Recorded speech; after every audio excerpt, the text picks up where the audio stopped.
Nobody noticed him anymore. And honestly, people thought he was a failure. In a small town near Bozeman, Montana, lived a man named Ethan Miller. He was once known as the most skilled carpenter in the town, but those days were long gone. Now people only remembered his mistakes.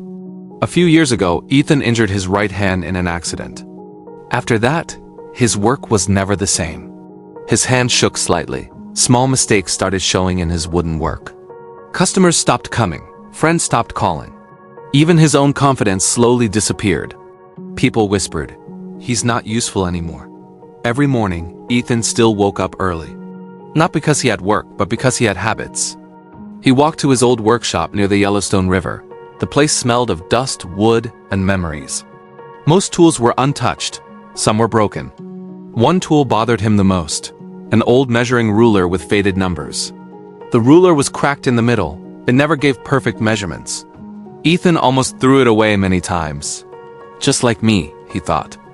One cold afternoon, a young boy named Lucas entered the shop. He looked nervous and hopeful at the same time. Lucas said, "Sir, can you help me build a birdhouse?" Ethan hesitated before answering. "I'm not very good anymore," Ethan said quietly. Lucas smiled and said, "That's okay. I just need help." They started working together. Ethan picked up the cracked ruler. His hand shook. The measurements were not perfect. The birdhouse looked uneven. One side was slightly tilted. Ethan felt embarrassed. He apologized again and again. Lucas didn't look upset. Instead, he looked curious. "Why does it look different?" Lucas asked. Ethan sighed and said, "Because I'm broken." Lucas stayed silent for a moment. Then he placed seeds inside the birdhouse. "Birds don't need perfect," Lucas said. "They need safe." The next week, birds started coming. Not just one or two, but many. The tilted roof protected them from strong wind. Rainwater slid away instead of collecting. People stopped near the shop to watch. Children laughed. Parents smiled. The shop felt alive again. Ethan realized something that day. His flaw changed the design, and that design solved a problem he never noticed. His weakness created a solution. Word spread through the town. "Ethan builds different," people said. Not perfect, but thoughtful. Customers slowly returned.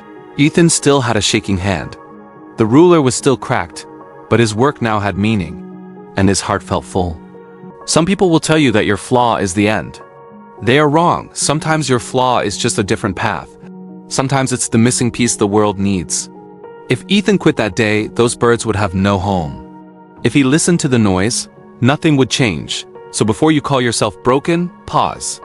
Look again. You may be shaping something beautiful without knowing it. Your story isn't over yet. If this story touched you, don't ignore it. Someone else needs to hear this too. Like this video if you believe flaws can create purpose. Subscribe if you want stories that heal, not judge. Comment, "I'm still trying," if you're not giving up. I read every single comment.